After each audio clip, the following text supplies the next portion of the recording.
What's up, YouTube? It's Casey with bestinvestingapps.com.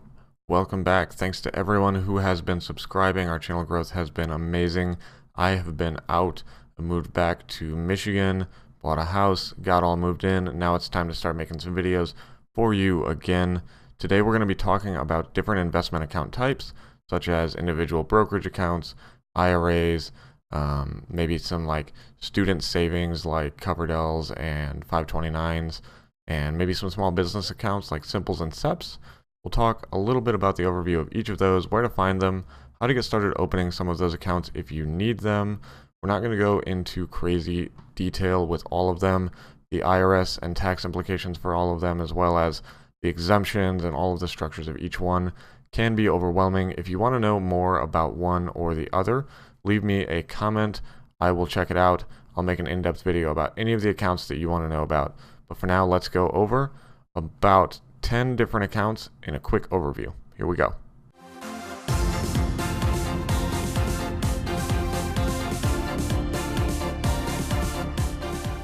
All right, so we're just going to use this brief summary overview from E-Trade because they host a lot of the different accounts I need to talk about, and they're all in one place. It just makes it simple. You don't have to open an account with E-Trade, just using this as my reference for you to view.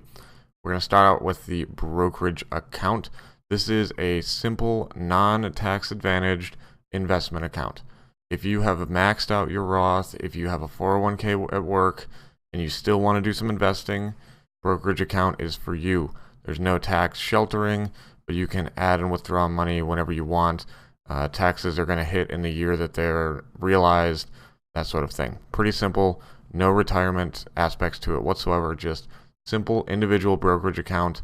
If you hear me say brokerage account, this is the account type I am talking about right here. Just a plain old vanilla investing account.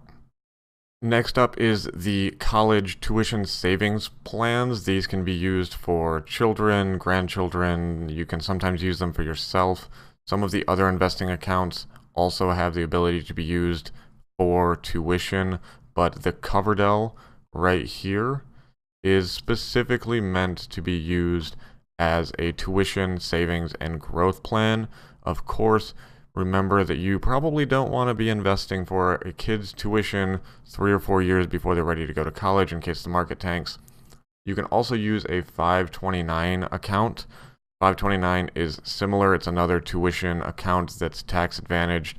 If you want to find out if your state has a 529 plan, because they're allowed by federal tax code, but they're sponsored by states, just go type in like 529 account states, or type in 529 account Alabama or Arkansas or wherever you're at. I'll try to link to this in the show notes, but this is just a nice website that has your state. You can click on it and it has information. Like here's Michigan. It'll tell you where you can open an account. Of course, they're probably just trying to get you to click so they get some money back, but whatever. It gives you somewhere to start. So Coverdell's and 529s are great college saving accounts for minors. Awesome. So in the vein of talking about investment accounts for kids or minors, the custodial account is an awesome way to set up an account for your kids when they're 2, 3, 4, 5, 6, whatever. As they attain a certain age, you can set this up different ways, legally speaking, depending on what type of account it is and how you build it. But essentially, you would be investing for them. It would be a simple brokerage type account. By the time they reach a certain age, they would have control of it. You can do these for different account types. You can set them up so that the kids have certain levels of control over the money. It's a great way to get kids started investing. Maybe you set up a custodial account for them and they get control of it when they're 18. And every year for their birthday, you give them $100 and teach them how to pick a stock. I don't know. Totally up to you, but that's just one way that you might do it to help teach your kids, get them involved, and use the custodial account for minors. You can do this for other people's kids. So if you're an aunt and uncle, if your best friend just had a kid, maybe a really cool way to give them a baby shower gift that isn't just a pacifier. I don't know, something to think about. Traditional IRAs are a type of retirement account. They're advantaged for taxes down the road. You can't withdraw from them until you get near your 60s.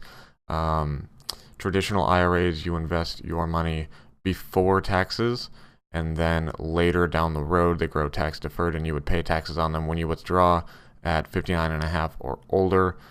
With a Roth IRA, you pay the taxes today, you take those after-tax dollars and you invest them, and they don't get taxed down the road. Roth IRAs are an amazing account type. If you're maxing out your 401k at work, consider a Roth IRA.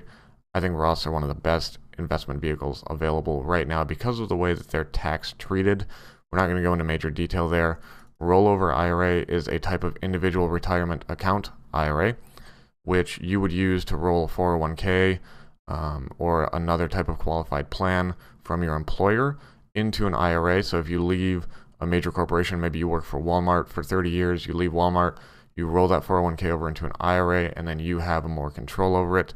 Generally, there are some things that you want to be aware of. You want to make sure you do a rollover and that you don't actually pull the money into your own pocket, otherwise you'll get hit with major taxes, things like that, but that exceeds the scope of this video. So these are the 3 major retirement account types that you might encounter. There are several others. So if you look here at E-Trade, they have IRAs for minors, they have a managed IRA here, beneficiary IRA, so if you inherit someone else's IRA.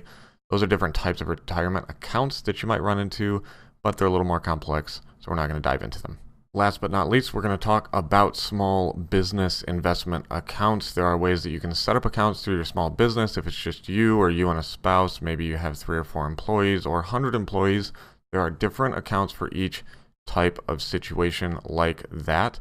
And if you're not using them, you may be missing out on a major way to give a big boost to your retirement. So if that sounds like you, check these out. You can use the small business selector here at the E-Trade website. I'll try to include a link to it. Check it out. I think it's a few questions. So you go through and you answer all of these questions, and it will lead you to the type of investment account that you would want to use, because each of these investment accounts is controlled by the IRS. You have to meet certain criteria, and you'll definitely want some help setting them up. Don't try to do it yourself. It could get really tricky. But essentially, you have the SEP over here, SEP, Simplified Employee Pension Plan. You have simple IRAs. Usually these are the 2 most common choice, a SEP or a simple. You'll want to make sure that you consult somebody who really knows what they're doing with your business, and you need to analyze which one makes the most sense for you, because there are some really minor differences that get super confusing. You have individual and Roth individual 401ks. Those are awesome, and you have profit sharing plans. All of them have different situations. If you use the wrong one in your business, you can end up having to pay your employees a lot of money for their retirements. If you set up the right one, you can invest in your retirement more or equally to your employees. You can set it up really accurately for your needs and your desires. Of course, it would be awesome if you could set one up and help your employees get great retirements, but we all understand how that works. So anyways, check those out. Consult with an investment professional or your accountant. Make sure that you get the real answer that you're looking for, and I'll provide a link to the small business selector in the show notes below. That concludes all of the different account types. If you want to open an account, E-Trade has an awesome number of accounts. I'm not saying you have to go with E-Trade, but if you go to E-Trade's website and then just click on open an account, you'll get access to all of these different account types. Some of them you may have to call them or submit a lot of information for. A lot of them you can just click open an account and you'll be able to open it online. Like the Coverdell, you have to get an application. Custodial and Brokerage, you can just open them right online. You would definitely want to research which brokerage you would like to go with. E-Trade's just one brokerage. There's a lot of them out there. Of course, I recommend everybody be using a Roth IRA and match your 401k at work. Do everything you can to save as much as you can, and get out there and learn about these different account types. If you're not using some of them, you could be setting yourself back big time. Remember to give us a thumbs up, hit the subscribe button down below, and we'll see you next time.